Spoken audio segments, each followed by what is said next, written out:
یہ مادہ جو ہے مختلف ابواب سے قرآن حکیم میں بھی آیا ہے اور ویسے بھی عام استعمال میں بھی اس کے مصدر مختلف ابواب سے آتے ہیں۔ آذا یعوذ ثلاثی مجرد سے اس کے معنی ہے خود پناہ طلب کرنا، خود حفاظت چاہنا، خود کسی کی پناہ میں آنا۔ یہی مفہوم ہوگا باب تفاعل سے، تعوذ یا تعوذ، اسی سے ہمارے ہاں مستعمل ہے لفظ تعوذ کے بعد انہوں نے یہ فرمایا، تعوذ کے بعد تلاوت کی۔ یہی مفہوم ہے باب استفعال سے، استعاذہ، جیسے کہ قرآن حکیم میں آیا ہے فَإِذَا قَرَأْتَ الْقُرْآنَ فَاسْتَعِذْ بِاللَّهِ، استعاذہ۔ اس کا مفہوم بھی ہوگا کسی کی پناہ میں آنا، کسی کی پناہ طلب کرنا خود اپنے لیے، لیکن باب افعال سے اور باب تفعیل سے اس کا متعدی مفہوم بنتا ہے۔ اعاذ یعیذ، کسی اور کے لیے پناہ طلب کرنا یا کسی کو کسی کی پناہ میں دینا، جیسے کہ حضرت مریم کی والدہ سلام علیہما، ان دونوں کا ان کا قول نقل ہوا ہے قرآن حکیم میں سورہ آل عمران میں، وَإِنِّي أُعِيذُهَا بِكَ وَذُرِّيَّتَهَا مِنَ الشَّيْطَانِ الرَّجِيمِ، کسی کو پناہ میں دینا۔ اسی سے باب تفعیل میں تعویذ کا لفظ بنا ہے جو ہمارے ہاں عام بول چال میں مستعمل ہے، تعویذ۔ تعویذ کے معنی بھی ہوں گے کسی کی پناہ میں دینا یا کسی اور کے لیے پناہ طلب کرنا۔ اسی سے یہ اس میں فاعل ہے المعوذتان، دو پناہ طلب کرنے والی صورتیں یا دو وہ صورتیں جو کسی کو کسی کی پناہ میں دیتی ہیں، انسانوں کو اللہ کی پناہ میں دینے والی ہیں۔ جیسے کہ میں نے عرض کیا یہ قرآن حکیم میں جو صورتوں کے مابین نسبت زوجیت ہے، جوڑے جوڑوں کی شکل میں ہے، اکثر و بیشتر صورتیں قرآن حکیم کی، اس کی نمایاں ترین مثال یہی ہے۔ بلکہ یہ کہ سورہ فاتحہ جو پورے قرآن حکیم کے لیے ایک دیباچے کے طور پر ہے، مقدمے کے طور پر ہے، خود اپنی جگہ اتنی عظیم صورت ہے کہ اسے خود کہا گیا ہے والقرآن العظیم وَلَقَدْ آتَيْنَاكَ سَبْعًا مِنَ الْمَثَانِي وَالقرآن العظیم، اور حضور نے فرمایا کہ سبع مثانی بھی یہ سورہ فاتحہ کی 7 آیات ہیں اور قرآن عظیم ہے اپنی جگہ، مکمل قرآن۔ اس کے بعد جو 2 صورتیں آتی ہیں سورہ بقرہ، سورہ آل عمران، ان کو بھی حضور نے ایک نام دیا ہے لیکن وہ زیادہ مشہور و معروف نہیں ہے، الزہراوان، الزہراوین، 2 نہایت تابناک اور نہایت روشن صورتیں، سورہ بقرہ، سورہ آل عمران۔ بلکہ ان کے لیے یہ آتا ہے کہ یہ میدان حشر میں غیایتان یا غمامتان کی شکل میں ظاہر ہوں گی، 2 ایسی بدلیوں کی شکل میں، یا 2 جیسے پرندوں کے جھنڈ جیسے ہوتے ہیں جن سے سایہ ہو جاتا ہے، تو حشر میں ان کا ظہور ہوگا اس صورت میں۔ اور جن لوگوں کو ان صورتوں سے محبت تھی اور جو تعلق خاطر رکھتے تھے ان کے ساتھ، ان پر وہ سایہ کریں گی میدان حشر۔ تو ابتدا میں بھی الزہراوین اور اختتام پر المعوذتین۔ باقی یہ کہ جوڑے ہونے کی نسبت قرآن حکیم میں بعض مقامات پر بہت نمایاں ہے، بعض مقامات پر قدر خفی ہے،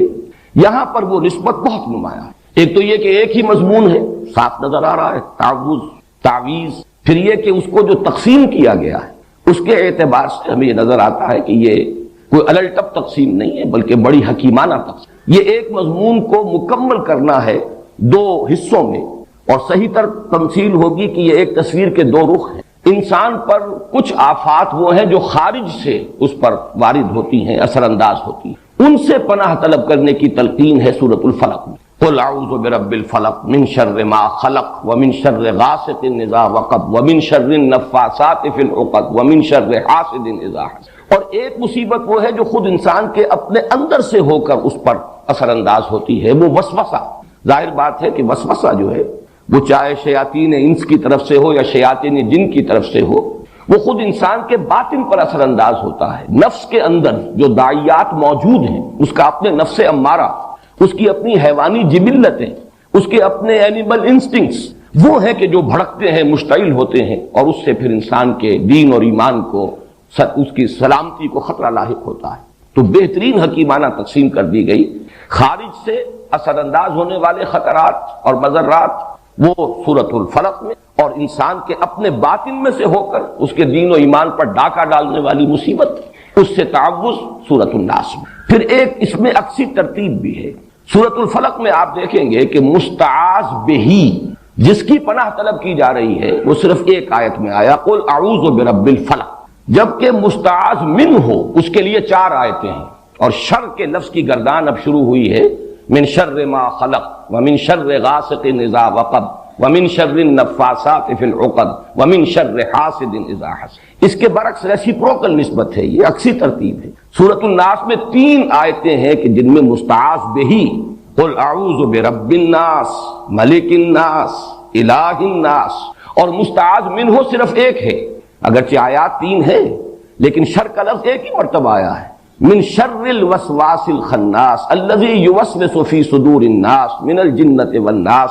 آخری 2 آیتیں اسی کی تشریح پر مشتمل ہیں، ورنہ مستعاذ منہ صرف ایک ہے، مستعاذ بہی اگرچہ ذات باری تعالی اپنی جگہ پر تو اکیلی ہے، تنہا ہے، قل هو اللہ احد، لیکن اس کے ساتھ انسانوں کی 3 نسبتیں نمایاں کی گئیں، قل اعوذ برب الناس ملک الناس الہ الناس۔ اس کے بعد مستعاذ منہ صرف ایک آیت پر مشتمل یا ایک شر ہے۔ یہ ہے وہ ریسیپروکل نسبت جو عام طور پر قرآن حکیم کی جو صورتیں جوڑوں کی شکل میں ہوتی ہیں ان کے مضامین میں بالعموم پائی جاتی ہے۔ اس کے ضمن میں ایک بہت ہی حسین نکتہ ہے جو امام راضی نے بیان کیا ہے کہ واقعہ یہ ہے کہ انسان پر جو مصائب یا جو شرور اثر انداز ہوتے ہیں خارج سے، اس کا سارا اثر انسان کے جسم اور جان پر ظاہر ہوتا ہے، جبکہ انسان پر جو شیطان کی وسوسہ اندازی کا اثر ہے وہ در حقیقت اس کے دین و ایمان پر ڈاکہ ڈالتا ہے۔ لہذا مستعاذ بہی جو ہے اس کے ساتھ بہت زیادہ تعلق کی ضرورت ہے، بہت مضبوط ربط کی تعلق ہے، اس لیے ضرورت ہے، اس لیے کہ شیطان کا یہ وسوسہ جو انسان کے دین و ایمان کے لیے خطرہ ہے، اس کے لیے جب پناہ طلب کرنے کی تلقین کی گئی تو قل اعوذ برب الناس ملک الناس الہ الناس، اس میں یہ تکرار میں جو زور ہے وہ واقعتاً ادھر اشارہ کر رہا ہے کہ یہ ہے اصل جو مصیبت ہے، اور یہی وجہ ہے، اور یہ توازن ہے بڑا حسین کہ وہاں 4 شرور اور یہاں 1 شر،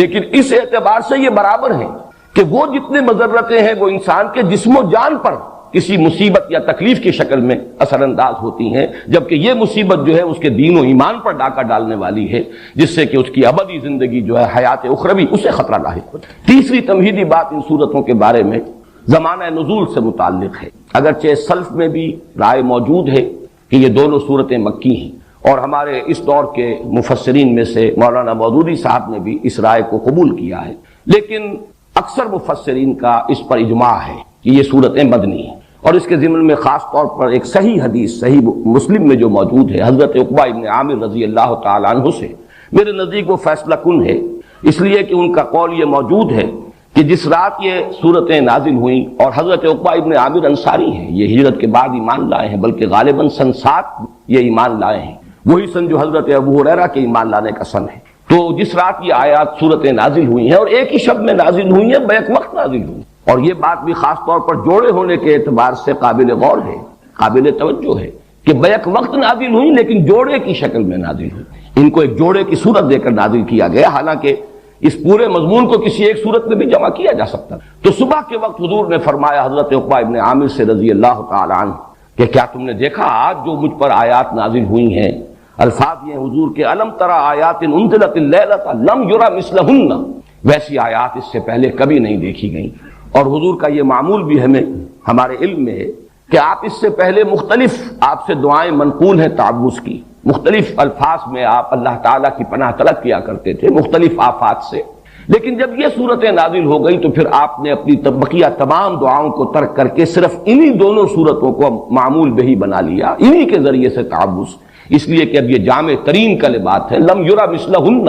ان جیسی تو آیات دیکھی ہی نہیں گئی۔ پھر یہ کہ ثانوی طور پر اس چیز کو تقویت پہنچاتی ہے یہ بات بھی کہ حضور صلی اللہ علیہ وسلم پر جو جادو کیا گیا اجمالاً اس کی روایات صحیحین میں موجود ہیں، بخاری اور مسلم دونوں میں، اگرچہ تفصیلات اس کی ان روایات میں ہیں کہ جو دوسری کتابوں میں ہیں، جو درجہ دوم کی کتابیں ہیں شاہ ولی اللہ دہلوی رحمۃ اللہ علیہ کی تقسیم کے مطابق، لیکن اصولاً یہ بات طے ہے کہ حضور پر لبید ابن عاصم نے جادو کیا، اور اس جادو کے کچھ اثرات بھی عارضی طور پر آپ پر ظاہر ہوئے، اور ان صورتوں کی نزول کا یہ بھی ذکر آتا ہے کہ در حقیقت اسی جادو کے اثرات کو زائل کرنے کے لیے اللہ تعالیٰ کی طرف سے یہ 2 صورتیں ہیں جو حضور کو تلقین فرمائی گئی، اس سے بھی اس چیز کو تقویت حاصل ہوتی ہے کہ یہ صورتیں مدنی ہیں۔ اب آئیے ہم سورۃ الناس کا مطالعہ شروع کرتے ہیں۔ معوذتین کے بارے میں ایک بات اور نوٹ کر لیجئے، اور یہ میں نے سورہ اخلاص کے درس کے ضمن میں عرض کی تھی کہ ان دونوں کا تعلق ایک جوڑے کی شکل میں یہ دونوں صورتیں ہیں، قل اعوذ برب الفلق قل اعوذ برب الناس، اور دونوں کا ایک بڑا معنوی اور گہرا ربط ہے سورہ اخلاص کے ساتھ، اور سورہ اخلاص کے ساتھ یہ جڑی ہوئی ہیں لفظ الصمد کے حوالے سے، قل هو اللہ احد اللہ الصمد۔ اور صمد کے لفظ کے اگرچہ بہت سے معنی بیان ہوئے ہیں، مختلف تعبیرات کی گئی ہیں، لیکن جس چیز پر کہ تقریباً اجماع ہے، صمد وہ ہستی ہے جس کی طرف رجوع کیا جائے پناہ کے لیے، مدد کے لیے، جس کی پناہ حاصل کی جائے، جس کی پشت پناہی چاہی جائے۔ جیسے کہ وہ چٹان کہ اگر جنگ ہو رہی ہو، کہیں مقابلہ ہو، تو جس لشکر کے پیچھے چٹان ہے وہ گویا کہ محفوظ ہے اس کا عقب جو ہے، اور اس اعتبار سے ہمیشہ وہ چٹان کو اپنے پیچھے رکھ کر یا کوئی پہاڑ کے دامن میں آ کر، تاکہ ایک طرف سے خطرہ ہو صرف سامنے سے، پیچھے سے کوئی خطرہ لاحق نہ ہو، تو اس چٹان کو بھی صمد کہا جاتا ہے۔ بڑے بڑے سردار جو ہوتے تھے انہیں صمد کہا جاتا، اور یہ لفظ وہ ہے جو قرآن حکیم میں صرف ایک مرتبہ آیا، قل هو اللہ احد اللہ الصمد۔ تو یہ جو اللہ تعالیٰ کی ذات کی شان ہے کہ اسی کی پناہ طلب کی جا سکتی ہے، تمام آفات سماویہ ہوں، ارضیہ ہوں، خارجی ہوں، باطنی ہوں، نفسانی ہوں، یا یہ کہ مادی ہوں، ان سب سے جس ہستی کی پناہ طلب کی جانی چاہیے یا کی جا سکتی ہے، یا جو ہستی کے پناہ دے سکتی ہے، وہ صرف ایک ہے، اور وہ اللہ۔ قل هو اللہ احد اللہ الصمد۔ اس حوالے سے یہ پناہ طلب کرنے کی تلقین اس ذات سے جو صمد ہے اپنی شان میں، اس سے پناہ طلب کرو کن کلمات سے؟ قل اعوذ برب الفلق الى آخر السورہ، قل اعوذ برب الناس الى آخر السورہ۔ تو گویا کہ یہ دونوں صورتیں آپس میں جوڑے ہونے کی حیثیت رکھتی ہیں، اور پھر دونوں کی دونوں منسلک ہیں سورہ اخلاص سے، اور اس کے خاص طور پر لفظ الصمد سے۔ یہی وجہ ہے کہ حضور صلی اللہ علیہ وسلم کا جو معمول ہمیں معلوم ہوتا ہے مختلف روایات سے، اور یہ بھی صحیحین کی روایات بھی ہیں، کہ آپ رات کو سونے سے قبل اپنی دونوں ہتھیلیوں کو جوڑ لیتے تھے، اور ان پر یہ 3 صورتیں آپ تلاوت کر کے پھونکتے تھے، سورہ اخلاص اور معوذتین، اور پھر اپنے دونوں ہاتھوں کو جسم پر پھیر لیتے تھے جہاں جہاں تک بھی وہ ہاتھ پہنچ سکے۔ اور یہ آپ کا ایسا مستقل معمول تھا کہ نبی اکرم صلی اللہ علیہ وسلم جب بیمار ہوئے مرض وفات میں، اور جب آپ کی نقاہت بہت بڑھ گئی، پھر یہی عمل حضرت عائشہ کرتی رہی رضی اللہ تعالیٰ عنہ، حضور کے ہاتھ اپنے ہاتھ میں لے کر اور اس پر وہ پڑھ کر پھونکا، اور پھر حضور کے ہاتھوں کو اپنے ہاتھوں کے ذریعے سے ہاتھ پکڑ کر حضور کا، اور وہ آپ کے پورے جسم پر جیسے آپ کا معمول تھا آپ پھیرتی تھی۔ اس میں یہ تینوں صورتیں حضور نے جمع کی، اور بعض روایات میں لفظ بھی آتا ہے معوذات۔ یہ تینوں مل کر بھی در حقیقت ایک مضمون کی چونکہ تکمیل کر رہی ہیں، تو میں نے ایک لفظ جو ہے جو حضرات مستقلاً میرے اس درس میں شریک رہے انہیں معلوم ہے کہ 6 سوروں کی میں نے ایک اصطلاح ہے وہ اس کو عام کیا ہے، کہ قرآن حکیم میں بعض جگہوں پر ایسا ہے کہ 2 صورتیں جوڑوں کی شکل میں ہے، اور پھر ایک صورت ان کے ساتھ منسلک ہے، وہ ایک ضمیمے کے طور پر ہے، یا یہ کہ اس سے پہلے وہ آئی ہے اور وہ پریزائڈنگ پوزیشن میں ہے اور جوڑا اس کے ساتھ منسلک ہے۔ اور اس طریقے سے متعدد مقامات پر قرآن حکیم میں یہ 6 سورے یعنی 3 صورتوں کے سب گروپس وجود میں آئے۔ یہی معاملہ اس سے پہلے 6 سورے کا ہے، قل یا ایھا الکافرون منفرد مزاج کی صورت ہے، اور اس کے ساتھ منسلک ہے سورۃ النصر اور سورۃ اللہب۔ یہ دونوں در حقیقت اس پیشن گوئی پر مشتمل ہیں کہ فتح آ کر رہے گی، محمد کا مشن کامل ہو کر رہے گا صلی اللہ علیہ وسلم، کفر کی قوت ٹوٹ کر رہے گی، اور اس کا سب سے بڑا نمایاں چونکہ وہاں فرد ابو لہب تھا، اس کے ہاتھ ٹوٹ کر رہیں گے، وہ تباہ و برباد ہو کر رہے گا۔ یہ دونوں صورتیں در حقیقت ایک ہی مضمون کے 2 پہلوؤں کو بیان کر رہی ہیں۔ مدد آئے گی اور مشن کی تکمیل ہوگی، اور وہ وقت آئے گا کہ لوگ جوک در جوک اور فوج در فوج اللہ کے دین میں داخل ہوں گے۔ اسی مضمون کا گویا کہ عکس ہے، کفر کی طاقت ٹوٹ کر رہے گی، ابو لہب کے ہاتھ جو ہے برباد ہو کر رہیں گے۔ یہ دونوں صورتیں جڑی ہوئی ہیں کس سے؟ جس میں اعلان برات کیا گیا، قل یا ایھا الکافرون لا اعبد ما تعبدون ولا انتم عابدون ما اعبد ولا انا عابد ما عبدتم ولا انتم عابدون ما اعبد لکم دینکم ولی دین۔ تو اس طرح پر قرآن حکیم کی یہ آخری 6 صورتیں 2 6 سوروں کی شکل میں، سورہ کافرون اور ان کے ساتھ جوڑا سورۃ النصر، سورۃ اللہب، سورہ اخلاص اور اس کے ساتھ جوڑا معوذتین۔ اور اسی سے بات سمجھ میں آئے گی کہ ان دونوں 6 سوروں کے جو ابتدائی صورتیں ہیں، جو پریزائڈنگ پوزیشن میں ہے دونوں 6 سوروں میں، ان کے درمیان بڑا گہرا ربط ہے۔ میں نے مثال بھی دی تھی، آج بھی عرض کر رہا ہوں کہ اگر 2 ٹرائنگلز آپ بنائیں اپنے سامنے ہی کاغذ پر، جن میں سے ایک کے اوپر سورہ کافرون اور نیچے کے دونوں زاویے جہاں ہیں وہاں سورۃ النصر اور سورۃ اللہب، اور دوسری ٹرائنگل کے اوپر سورہ اخلاص اور نیچے سورہ فلق اور سورۃ الناس، اب آپ دیکھیں گے کہ یہ دونوں جو ٹاپ پر ہیں سورہ کافرون اور سورہ اخلاص، یہ ایک دوسرے کے قریب آ جائیں گی، ان کا براہ راست ایک ربط و تعلق ہوگا، اور یہی ربط و تعلق ہمارے سامنے آتا ہے حضور کے معمولات میں۔ فجر کی 2 سنتوں میں سورہ کافرون اور سورہ اخلاص، یہ آپ کا ایک مستقل معاملہ۔ اسی طریقے سے طواف کی 2 رکعتیں، پہلی رکعت میں سورہ کافرون، دوسری میں سورۃ اخلاص، معلوم ہوا کہ ان دونوں میں بڑا گہرا ربط ہے۔ پھر یہ کہ سورہ اخلاص کو جہاں کہا گیا ثلث قرآن کہ یہ 1/3 قرآن کے مساوی ہے، وہاں سورہ کافرون کو فرمایا گیا ربع قرآن، یہ بھی 1/4 قرآن کے مساوی ہے۔ تو ان دونوں سورتوں کی عظمت اور ان کا جو باہمی قرب اور مناسبت ہے، وہ ان 6 سوروں کی ترتیب کو اگر سامنے رکھا جائے تو بہت نمایاں ہوتا ہے۔ اب آئیے، قل اعوذ برب الناس ملک الناس الہ الناس، یہ ہے مستعاذ بہی، جس کے ذریعے سے استعاذہ کیا جا رہا ہے، جس کی پناہ طلب کی جا رہی ہے، یا جس کی پناہ طلب کرنے کی تلقین کی جا رہی ہے۔ قل کے لفظ کو شامل کیجئے، کہو میں پناہ میں آتا ہوں، میں پناہ طلب کرتا ہوں لوگوں کے رب، لوگوں کے بادشاہ کی، لوگوں کے الہ اور معبود کی۔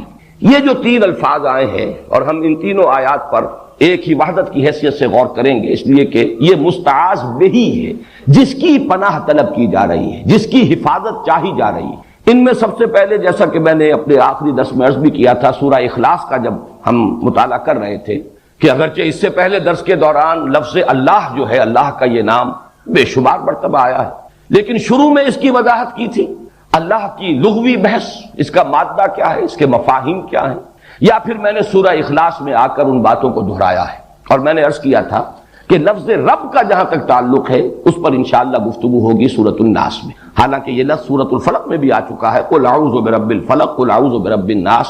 آج میں چاہتا ہوں کہ اس لفظ کی بھی لغوی بحث، اور اس میں ایک اشکال ہے، وہ اشکال ہے کہ جس میں میں بھی بہت عرصے تک مبتلا رہا ہوں، اس لیے کہ عام طور پر اس لفظ کا ترجمہ کیا جاتا ہے پالن ہار، پروردگار، پرورش کرنے والا، درجہ بدرجہ ترقی دینے والا۔ حالانکہ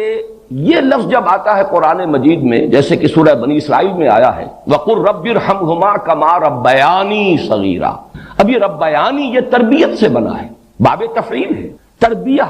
اب یہ کہ یہ مادہ را با با سے ہے یا را با وا سے ہے، اس میں بڑی بحث اور بڑا اشکال مجھے بھی رہا، اس لیے کہ در حقیقت را با با رب، اس کا اصل مفہوم جو سمجھ میں آتا ہے وہ ہے مالک ہونا، رب الدار، گھر کا مالک، رب المال، مال والا، جس کی انویسٹمنٹ ہے، مضاربت اگر ہے، ایک شخص جو ہے اس نے انویسٹ کیا ہے وہ رب المال ہے، اور دوسرا شخص جو ہے وہ مضارب ہے، وہ کام کر رہا ہے، محنت کر رہا ہے۔ تو رب کا لفظ جہاں بھی آتا ہے در حقیقت اپنے اصل مفہوم میں، اس کا مفہوم جو ہے لغوی، مجھے جو اشکال لاحق رہا وہ یہی تھا کہ وہ تو اس کے استعمالات کا اگر ہم جائزہ لیں تو وہ تو مالک ہونے کے مفہوم میں آتا ہے، رب المال، رب الدار، رب البیت۔ اس میں رب کا لفظ، اب جیسے خاص طور پر رب البیت، یہ جو خانہ کعبہ ہے اس کا رب، خانہ کعبہ کی تو کوئی تربیت نہیں، اس کی کوئی پرورش نہیں، اس کا کوئی پالنا پوسنا نہیں، وہاں تو در حقیقت رب کا مطلب مال، جیسے رب المال ہے اسی طرح رب الدار ہے، مال والا، گھر والا، مال کا مالک، رب کا مالک، گھر کا مالک۔ لیکن یہ کہ یہ لفظ جو ہے، اب میں نے اس پر جب مزید غور کیا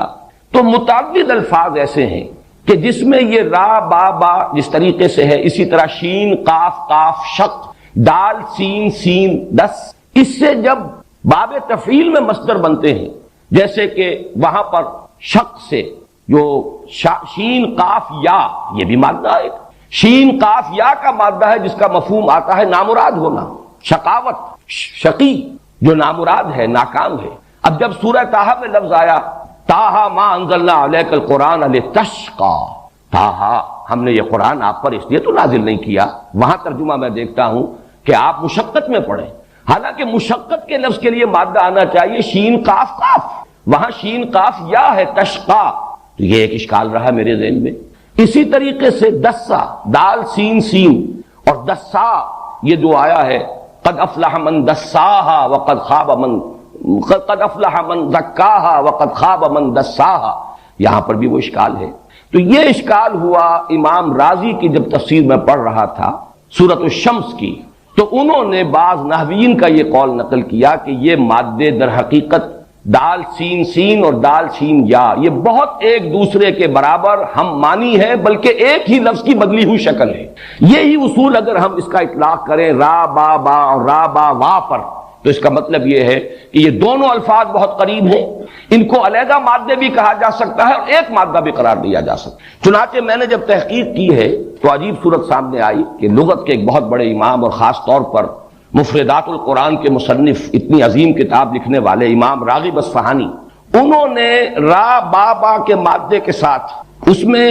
رب کے ساتھ صرف ربا یربی کو ایک ہی کہا ہے کہ یہ ربا یربی تربیتاً، اور را با با یہ در حقیقت ایک ہی مادہ، یہ دو مادے علیحدہ ہی نہیں۔ جبکہ فؤاد عبد الباقی، اس نے جو کتاب لکھی ہے المعجم المفہرس لالفاظ القرآن الحکیم، اس نے اس کو بالکل برعکس رب کے ساتھ صرف اربابن، ربیون، ربانیون، ربائب کے لفظ کو جمع کیا ہے، باقی اربا یربی، ربا یربی، ان سب کو وہ ایک علیحدہ جو مادہ ہے اس کے ساتھ لیتے ہیں۔ اس اعتبار سے ان میں جو قرب ہے، ان میں جو ترادف پیدا ہو گیا ہے، اور دو اتنے عظیم جو ہمارے مفکرین ہیں لغت کے ماہرین، ان میں بھی یہ اختلاف پیدا ہوا، تو اس کی بنا پر یہ سمجھیے کہ یہ رب کا مفہوم جو عام طور پر عام ہو گیا ہے، پالنے والا، پوسنے والا،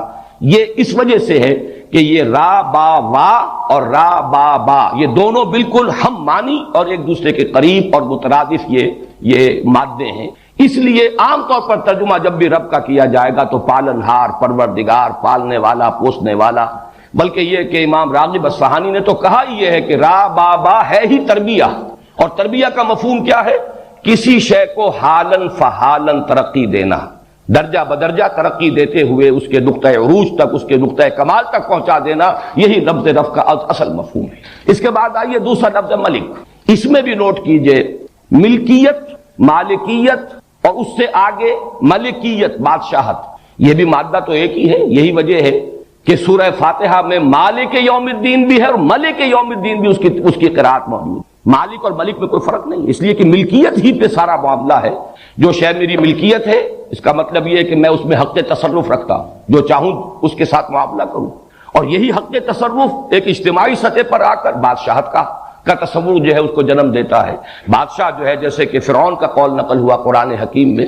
الیس لی ملک مصر، کیا مصر کی بادشاہی میرے لیے نہیں؟ وہذہ الانہار تجری من تحتی، اور یہ جو دریا ہیں یا جو نہریں بہ رہی ہیں وہ میرے نظم کے تحت، میرے کنٹرول میں۔ آج کی اصطلاح میں ہم کہہ سکتے ہیں کہ جس کو چاہوں موگا دوں، جس کو چاہوں نہ دوں، جس کے لیے چاہوں موگا جو ہے اس کے پانی کے لیے میں اس کے میں اضافہ کر دوں، اور جس کے لیے چاہوں اس کے اندر کمی کر دوں، یہ میرا اختیار ہے۔ تو در حقیقت ملکیت، مالکیت اور ملکیت یہ ایک ہی مادے کی مختلف شکلیں ہیں، اس لیے کہ جو شخص کسی شے کا مالک ہو، جو ہستی، وہی در حقیقت اس کی بادشاہ ہے، اس کو اس کے اندر اختیار حاصل ہے تصرف کا کہ جس طرح چاہے تصرف کرے۔ کیا یہاں کچھ دریوں کا انتظام نہیں کیا تھا؟ کچھ لوگ کھڑے ہوئے ہیں، مجھے تو آپ حضرات آگے آ جائیے، چاہے یہاں بیٹھ جائیں جب تک دریا نہیں آ رہی، لیکن کھڑے رہنا تو درست نہیں ہے۔ تیسرا لفظ جو ہے الہ، اس پر جیسا کہ میں نے عرض کیا ہے، میں سورہ اخلاص کے درس کے ضمن میں تفصیلاً عرض کر چکا ہوں۔ اب میں چاہتا ہوں کہ ان تینوں الفاظ کے حوالے سے حکمت قرآنی کا جو ایک بہت بڑا خزانہ ہے اور قیمتی موتی ہے، اس کی طرف ہم توجہ کریں۔ ان تینوں الفاظ میں جو نسبت ہے، رب اور ربوبیت، ملک اور ملکیت، اور پھر اس کے ساتھ الہ، اگر اس کا آپ جائزہ لیں گے تو انسان کے ذہنی ارتقاء کے یہ تین منزلیں ہیں کہ جن کی نشاندہی ان تین الفاظ کے ذریعے سے ہوتی۔ بچپن میں جبکہ ابھی انسان کو، بچے کو کسی اور شے کا احساس نہیں سوائے اس کے کہ اس کی احتیاجات ہیں، بھوک لگتی ہے، اس کی کوئی اور ضرورت ہے جو پوری ہونی چاہیے، یا اس سے آگے بڑھ کر کچھ حفاظت ہے جو اسے درکار ہے، مطلوب ہے، اور اس کا یہ تصور اس سے آگے دنیا سے اسے کوئی سروکار نہیں ہے، اس کی ساری بحث اسی سے ہے۔ بھوک لگی ہے، دودھ ملنا چاہیے، اور جو بھی اس کا ساز و سامان فراہم کر دے وہی اس کا منعم ہے، وہی محسن ہے۔ لہذا یہ ربوبیت کا سارا تصور بچپن میں جو والدین کی ذات کے ساتھ منسلک ہے، والدین کے ساتھ ہی اس کا بچے کا ذہنی رشتہ ہوتا ہے، اس لیے کہ اسے اس سے زیادہ اس دنیا سے ابھی کوئی اور سروکار ہے ہی نہیں۔ اسے تو اپنی احتیاج، اپنی ضروریات، جو بھی زندگی کے بنیادی لوازمات ہیں، بس اس کے اپنے اندر سے ایک تقاضا ابھرتا ہے، اور جو بھی اس تقاضے کو پورا کر دے وہ اس کا منعم ہے، وہی اس کا محسن ہے، اور یوں کہا جا سکتا ہے لفظی اعتبار سے وہ اس کا رب ہے۔ اس سے ذرا آگے انسانی شعور ترقی کرتا ہے، آپ خود جائزہ لیں گے اور اپنے ماضی میں جھانکیں گے تو نظر آئے گا کہ پھر ایک ملکیت کا تصور پیدا ہوتا۔ ذرا سا بچہ بڑا ہو جائے، یہ میرا کھلونا ہے، یا میرا کھلونا ہے، کسی اور کو ہاتھ لگانے کا حق حاصل نہیں ہے۔ میں دوں تو ٹھیک ہے، مجھے اختیار ہے کہ میں دوں، اس کھلونوں سے کسی اور کو کھیلنے کی اجازت دوں تو صحیح ہے، لیکن میری مرضی کے بغیر کوئی اس کھلونے کو ہاتھ نہیں لگا سکتا۔ یہاں سے اب وہ ملکیت اس سے آگے بڑھے گی تو وہ گھر کی ملکیت بھی ہے، اور بھی جو بھی انسان کے اندر، اور ملکیت کے ساتھ اس کے اندر تصرف کا اختیار مطلق، جو میں چاہوں میں اس کے ساتھ کر سکتا ہوں، جس کو چاہوں دوں اور جس کو چاہوں روک دوں کہ وہ اس سے نہ کھیلے۔ لیکن واقعہ یہ ہے کہ جب انسان کا شعور پختہ ہوتا ہے، نفسیاتی پختگی، میں اس کو وہ جسمانی پختگی اور جسمانی بلوغت سے علیحدہ کر کے کہہ رہا ہوں۔ جسمانی بلوغت تو ہو جاتی ہے انسان کی 14-15 سال پر، لیکن نفسیاتی بلوغت، اب اس کے اندر ایک اور تقاضا ابھرتا ہے، اور وہ تقاضا یہ ہے کوئی محبوب ہو، کوئی مطلوب ہو، کوئی مقصود ہو، کوئی نصب العین ہو، کوئی آدرش ہو، کسی شے کے لیے جیوں، کسی شے کے لیے مروں۔ زندگی محض زندہ رہنے کے لیے نہیں، زندگی برائے زندگی نہیں، بلکہ زندگی کسی نصب العین کے لیے ہو، زندگی کسی مقصود کے لیے ہو، مطلوب کے لیے ہو۔ یہ ہے در حقیقت انسان کی فطرت کی پیاس، جبکہ انسان کا شعور اور اس کی اپنے اندر کی نفسیاتی کیفیت جب بلوغ کو پہنچتی ہے تو ایک محبوب، یا اسی کے لیے ایک لفظ اور استعمال کیجئے، ایک زمانے میں ایک عربی نظم پڑھی تھی بڑی پیاری، اب تک اس کا نقش ہے، اور وہ یہ کہ فتش لقلبک عن رفیق، اپنے لیے کوئی ساتھی تلاش کرو۔ انسان کے اندر ایک جذبہ ابھرتا ہے، اگرچہ یہ کہ جیسے کہ حضور صلی اللہ علیہ وسلم کا بھی جو آخری الفاظ آپ کی زبان مبارک سے ادا ہوئے ہیں آپ کے انتقال سے کے عین وقت، ان میں بھی یہی لفظ آیا ہے، اللہم فی الرفیق الاعلی، رفیق اعلی، بس اب اسی کی طرف مراجعت ہے۔ اب تو پروردگار تیرا ہی قرب درکار ہے، بس وہی اب یعنی گویا کہ دنیا سے، جیسے کہ روایات میں آتا ہے کہ حضور نے فرمایا تھا کہ انبیاء کو ایک اختیار دیا جاتا ہے، جب موت کا وقت آتا ہے ان کا اس دنیا سے نقل مکانی کا، تو وہ انہیں ایک اختیار دیا جاتا ہے، چاہیں تو ابھی اور رہیں اور چاہیں تو آپ براجعت اختیار کر لیں۔ آپ کا مشن مکمل ہوا، آپ کی بات جس حد تک مطلوب تھی ہو چکی، اب آپ چاہیں تو رہیے مزید اور چاہیں تو واپس تشریف لے آئیے۔ اس وقت کی در حقیقت اسی کا جواب ہے اللہم فی الرفیق الاعلی۔ تو یہ رفیق جو ہے، فتش لقلبک عن رفیق وتجول وحدک فی القفار کمسافر یبغی الدیار لکنہ فقد السبیل افما لقلبک من مسیرک من دلیل۔ کوئی محبوب، کوئی جسے وہ چاہے، جس سے محبت کرے، جس کے لیے ایثار کرے، جس کے لیے قربانی کرے، جس کے لیے جیے، جس کے لیے مرے، یہ کوئی ہستی، یہ در حقیقت فطرت انسانی کی پکار ہے۔ اسی کے لیے الفاظ استعمال ہوں گے، آدرش، نصب العین۔ جو انسان اللہ تک نہیں پہنچ پاتے وہ کوئی وطن کو اپنا آدرش بناتا ہے، نصب العین بناتا ہے، وطن کے لیے جیتا ہے، وطن کے لیے بڑھتا ہے۔ کوئی کسی نظریے کو، کسی تصور کو، ایک تصور کے حسن مبہم پر ساری ہستی لٹائی جاتی ہے۔ کوئی تصور ہے، کوئی عزم ہے، لوگوں نے اشتراکیت کے لیے جانیں دی ہیں، لوگوں نے اپنے وطن پر جانوں کو قربان کیا ہے، لوگوں نے کسی اور شے کی عظمت کے لیے سب کچھ تج دیا۔ یہ در حقیقت انسان کی فطرت کی وہ پکار ہے کہ کوئی محبوب، کوئی مطلوب، کوئی مقصود، کوئی نصب العین، کوئی آدرش۔ یہ تین اگر سٹیجز آپ کے ذہن میں رہیں انسان کے نفسیاتی، ذہنی، فکری ارتقاء کی، کہ سب سے پہلی منزل ہے میری ضروریات، مجھے کھانے کو چاہیے، مجھے پینے کو چاہیے، مجھے رہنے کو چاہیے، مجھے کسی کی حفاظت چاہیے، مجھے کسی کی مدد اور نصرت کی ضرورت ہے، کوئی روزی رساں، کوئی مشکل کشا، کوئی پشت پناہ، کوئی حمایتی، یہ ہے سب سے پہلا۔ اس کے بعد دوسری سٹیج ہے ملکیت، جسے قرآن مجید میں دوسرے مقام پر یوں تعبیر کیا گیا ہے، اعلموا انما الحیات الدنیا لعب ولہو وزینۃ وتفاخر بینکم۔ اب یہ جو فخر کا مرحلہ آتا ہے، میں، میری جائیداد، میرے اموال، میری اولاد، تکاثر فی الاموال والاولاد، یہ سارا معاملہ وہ ہے جس میں میری ملکیت، میرا ساز و سامان، میرا اختیار، یہ ملکیت، ملکیت، یہ دوسرا تصور ہے، ملکیت۔ اور تیسرا جو ہے کوئی آدرش، کوئی نصب العین، کوئی محبوب، کوئی مطلوب۔ بالکل اسی ترتیب سے یہ تین الفاظ آئے ہیں۔ اصل میں انسان کی عقل کی پختگی، یہ تو میں نے انسان کی نفسیاتی ارتقاء کے مراحل بیان کیے۔ عقل کی پختگی کیا ہے؟ انسان پہچان لے کہ اگرچہ میری ضروریات زندگی بے شمار سلسلوں سے ہو کر آ رہی ہیں، سورج کی تمازت بھی ہے جس سے فصلیں پکتی ہیں، یہ ہوائیں چلتی ہیں، بارشیں برستی ہیں، پانی ہے اس کے بغیر کوئی سوال ہی نہیں، بارش نہ برسے تو فصل نہیں ہوگی، فصل نہیں ہوگی تو کھانے کو کچھ نہیں ملے گا۔ یہ سارا سلسلہ اسباب اپنی جگہ پر ہے، لیکن عقل ایک ہی چھلانگ میں پھر پہنچتی ہے مسبب الاسباب پر، کہ یہ سارا سلسلہ اسباب کسی ایک ہستی کی گرفت میں ہے۔ رب وہی ہے، والدین کی ربوبیت کا تصور جو بالکل بچپن میں ہوتا ہے آغاز میں، اس سے ابھر کر پھر یہ تصور جب آتا ہے رب الناس، کل کائنات کا، بلکہ یہ کہ اب سورہ فاتحہ کی پہلی آیت سامنے لائیے، الحمدللہ رب العالمین، اور ہر جگہ آپ نوٹ کریں گے قرآن حکیم میں کہ ہر جگہ پر یہ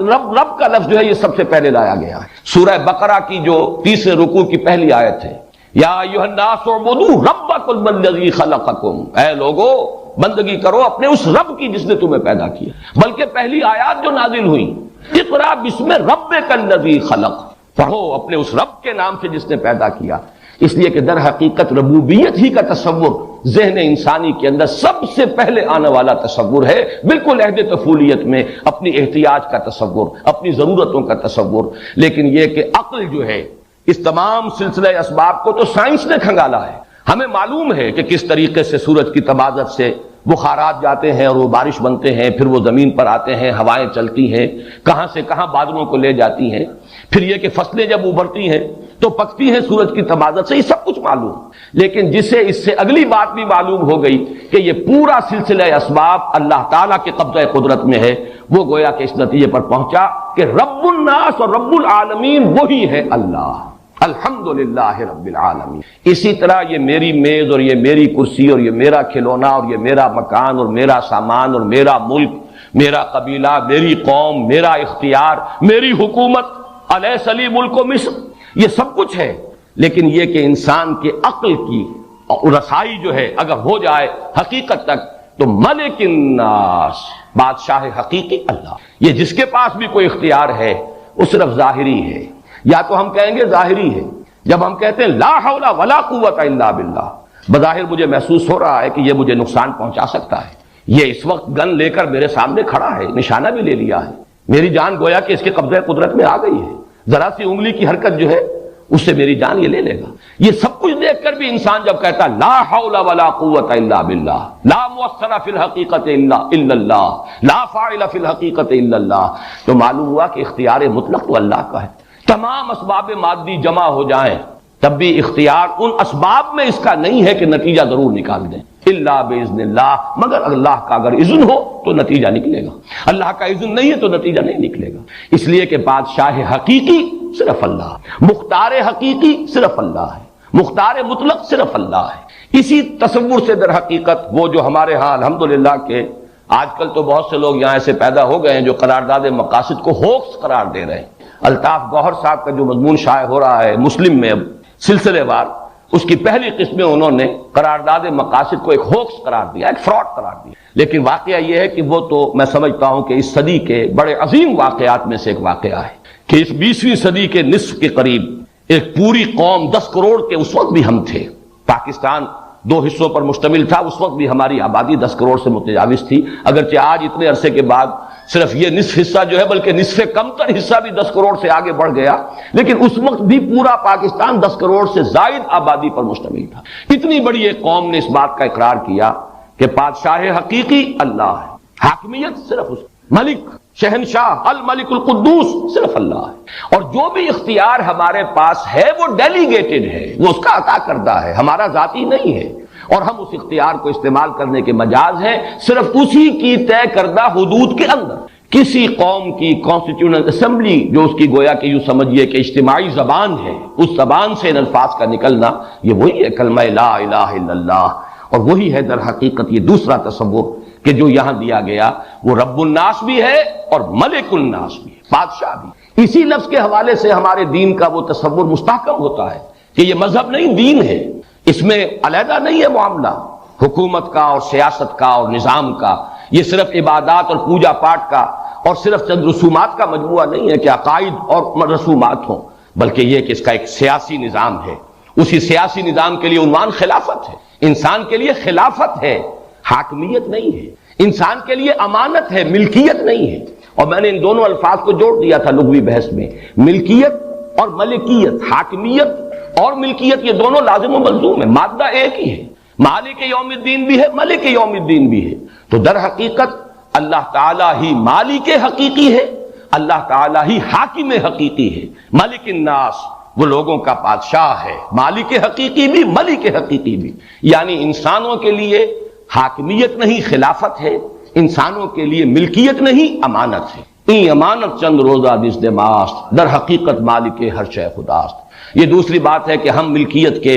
اس فریب کے اندر مبتلا ہو جاتے ہیں، وہ جو ہلدی کی گانٹھ مل گئی ہے اور اسے لے کر ہم سمجھتے ہیں کہ پنساری بن گئے ہیں، ہم سمجھتے ہیں میری شے اور میری ملکیت اور میری جائیداد اور میرا مکان اور میرا محل اور میری یہ اور میری وہ، یہ سوائے ایک فریب کے کچھ نہیں۔ این امانت چند روزہ دس دماست، در حقیقت مالک ہر شے خداست۔ اور سروری زیبا فقط اس ذات بے ہمتا کو ہے، حکمراں ہے ایک وہی باقی بتانے آزری۔ یہ دوسرا لفظ ہوا ملک الناس۔ اب آیا ہے وہ لفظ جس پر تفصیلی بحث میں کر چکا ہوں سورہ اخلاص کے درس میں، الہ الناس، مطلوب حقیقی وہی، معبود حقیقی وہی، محبوب حقیقی وہی، مقصود اصلی وہی، لا مقصود الا اللہ، لا محبوب الا اللہ۔ جینا ہے تو اس کے لیے، مرنا ہے تو اس کے لیے۔ قل ان صلاتی و نسکی و محیای و مماتی للہ رب العالمین۔ جیسے کہ انسان حقیقت میں وہی انسان کہلانے کا مستحق ہے جس کا کوئی نسب العین ہے، جس کا کوئی آدرش ہے، جس کا زندگی میں کوئی مقصد ہے، جو محض زندگی کے لیے، جینے کے لیے نہیں جی رہا بلکہ کسی مقصد کے لیے، نسب العین کے لیے جی رہا ہے۔ اور وہ نسب العین وہ حقیقت میں جب انسان کی عقل اگر وہ پختگی کو پہنچ گئی ہو تو وہ پہچان لے گا کہ مطلوب حقیقی، محبوب حقیقی سوائے اللہ کے کوئی نہیں۔ یہ ہے آخری منزل انسانی فکر کے ارتقاء کی۔ لہذا یہاں اس ترتیب سے لائے قل اعوذ برب الناس۔ علامہ اقبال نے اسی فکر کو مختلف انداز میں بیان کیا ہے۔ یزداں بکمن داور ہمت مردانہ۔ یہ کیا اصل میں الفاظ ایسے ہیں کہ جس سے ذرا آدمی چونک بھی جاتا ہے، بات کیا کہی جا رہی ہے۔ آپ کو معلوم ہے کہ کمند جو ہے وہ استعمال کی جاتی تھی فصیل کے اوپر چڑھنے کے لیے۔ انسان پہلے اپنے زور بازو سے کمند کو پھینکتا تھا اوپر، جتنی اونچائی پر جا کر وہ کمند اٹک جائے گی اتنا ہی انسان اب اس کے سہارے سے جا سکتا ہے۔ اگر وہ 20 فٹ تک گئی ہے تو آپ 20 فٹ تک ہی جا سکتے ہیں، آگے تو نہیں جا سکتے۔ اگر آپ نے 40 فٹ تک پہنچا لی ہے تو آپ 40 فٹ تک پہنچ جائیے۔ تو پہلے کمند پھینکیے بلند، اور اس کے بعد آپ اس بلندی تک خود پہنچیں گے۔ یہ جو سورہ حج کے اندر فرمایا گیا ضعف الطالب والمطلوب، اگر مطلوب گھٹیا ہے تو طالب بھی گھٹیا ہی رہے گا۔ آدرش پست ہے تو انسانی شخصیت پست رہے گی۔ نسب العین جو ہے وہ بہت ہی نیچے ہے، لو ہے، تو انسانی شخصیت بھی بہت نچلی سطح پر رہے گی۔ آدرش بلند ہے، نسب العین بلند ہے، آپ کا مقصود و مطلوب بلند ہے، تو اب آپ کی اپنی شخصیت کو ترفع حاصل ہوگا اس کے حوالے سے۔ اسی کو کہا گیا ضعف الطالب والمطلوب۔ اگر مطلوب کمزور ہے تو طالب بھی کمزور، مطلوب پست ہے تو طالب بھی پست۔ کسی نے وطن کو بنایا، کسی نے قوم کو بنایا، کسی نے اولاد کو بنایا۔ کتنے ہی لوگ ہیں جو صرف اولاد کے لیے جیتے ہیں، اپنی توانائیاں انویسٹ کر دیتے ہیں صرف اولاد کے لیے۔ ان کا مقصود و مطلوب اولاد ہے، اس کے سوا کچھ نہیں، کوئی بلند تر نسب العین نہیں۔ کچھ لوگ ہیں جو صرف اپنی ذات، اپنے ہی حسن کا دیوانہ بنا پھرتا ہوں، اپنی ہی حریم ذات کے گرد طواف کرتا رہتا ہے انسان، اپنی ہی خود غرضیاں اور اپنے ہی مفادات اور اپنے ہی لیے کوئی شہرت، اپنے ہی لیے کوئی وجاہت، یہی ان کا مطلوب و مقصود بن جاتا ہے۔ بہرحال پست نسب العین ہوگا، آپ کی اپنی شخصیت بھی پست رہے گی۔ اعلیٰ اور بلند نسب العین ہوگا، آپ کی اپنی شخصیت کو ترفع حاصل ہوگا۔ تو در حقیقت عقل کی پختگی کیا ہے؟ پھر میں دوبارہ دہرا رہا ہوں اپنی بات کو۔ ایک ہے انسان کا ذہنی اور نفسیاتی ارتقاء۔ ابتدائی تصور احتیاجات اور ضرورتیں، اس کے بعد تصور ملکیت، اختیار، اور اس سے اوپر مقصود، مطلوب، محبوب۔ اور انسان کے فکر کی پختگی، انسان کی عقل کی جو رسائی ہونی چاہیے حقیقت کبریٰ تک، اس کا مظہر کیا ہے؟ وہی ایک ذات، وہی ذات واحد عبادت کے لائق، زبان اور دل کی شہادت کے لائق، وہی ہے رب، وہی ہے ملک، اور وہی ہے الہ۔ قل اعوذ برب الناس، ملک الناس، الہ الناس۔ یہ تو ہوا مستعاذ بہی۔ اب آئیے مستعاذ من۔ ایک بات اور میں نوٹ کرا دوں، یہ جو 6 سورہ ہے، سورہ اخلاص، سورہ فلق، سورۃ الناس، ان میں آپ نے یہ بات دیکھی ہوگی کہ سورہ اخلاص کی بھی اس کی عظمت کا اصل راز پہلی 2 آیات میں، بقیہ 2 آیات میں جو مضامین آئے ہیں وہ آپ کو قرآن مجید میں تکرار کے ساتھ ملیں گے۔ لم یلد ولم یولد، لم یتخذ ولدا، یہ آپ کو سورہ بنی اسرائیل میں مل جائے گا۔ اس کی کوئی اولاد نہیں، نہ وہ جنا گیا نہ اس نے جنا۔ یہ مضمون قرآن مجید میں بتکرار و یاد آیا ہے۔ لم یکن لہ کفوا احد، لیس کمثلہ شیء، اس کی سی مثال کسی کوئی اور شے ہے ہی نہیں، وہی بات ہے۔ باقی یہ کہ بار بار جو آتا ہے قرآن مجید میں جہاں سے کہ ہم توحید فی الصفات کو اخذ کرتے ہیں وہ وہی مضمون ہے، لم یکن لہ کفوا احد۔ البتہ ابتدائی دو آیات جو ہے قل هو اللہ احد، اس لیے کہ یہ لفظ ایک صفت کے طور پر قرآن مجید میں ویسے بھی عربی زبان میں اس کا استعمال ہے ہی نہیں۔ عام طور پر اس کا استعمال ہوتا ہے نفی میں، کوئی نہیں، گھر میں کوئی نہیں، کوئی بھی نہیں ہے۔ لا یشرک فی حکمہ احد، اللہ اپنے حکم میں اپنے اختیار میں کسی کو شریک نہیں کرتا، صرف نفی کے لیے۔ مثبت طور پر ایک صفت کے طور پر یہ عربی زبان میں مستعمل نہیں ہے سوائے اللہ کی ذات کے۔ خود قرآن حکیم میں بھی صرف اسی مقام پر آیا ہے قل هو اللہ احد۔ اور اللہ الصمد، یہ تو میں پہلے عرض کر چکا ہوں کہ یہ الصمد کا لفظ تو قرآن مجید میں آیا ہی صرف ایک بار۔ ان دونوں میں اصل عظمت کا راز پنہا ہے سورہ اخلاص کا، اور وہ میں تفصیل سے سورہ اخلاص کے ضمن میں عرض کر چکا ہوں۔ اس طرح سورہ فلق میں پہلی دو آیتیں ہی ہیں اصل میں اس کی عظمت والی، باقی یہ کہ بقیہ تینوں آیتیں من شر ما خلق کی شرح ہے، اس لیے کہ اور جو بھی کچھ ہے، کوئی حسد کرنے والا ہے، کوئی رات کی تاریکی کے اندر نقصان پہنچانے والا ہے، کوئی کسی اور اعتبار سے نقصان پہنچانے والا ہے، من شر ما خلق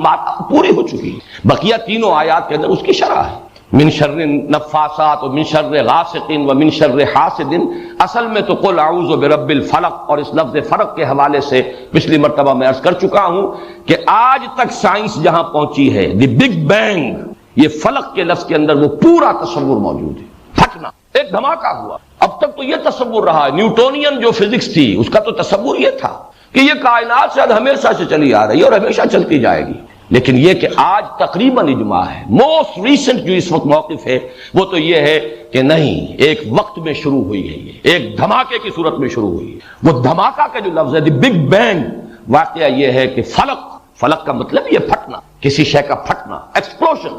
جو ہمارے اس سورج سے لاکھوں گنا بڑے حجم میں، اور وہ زیرو ہو کر پھر وہ بلیک ہول کی شکل اختیار کر چکے ہیں۔ اسی طریقے سے یہ بات آج سمجھ میں آ رہی ہے کہ جیسے بگ بینگ سے یہ شروع ہوئی تھی،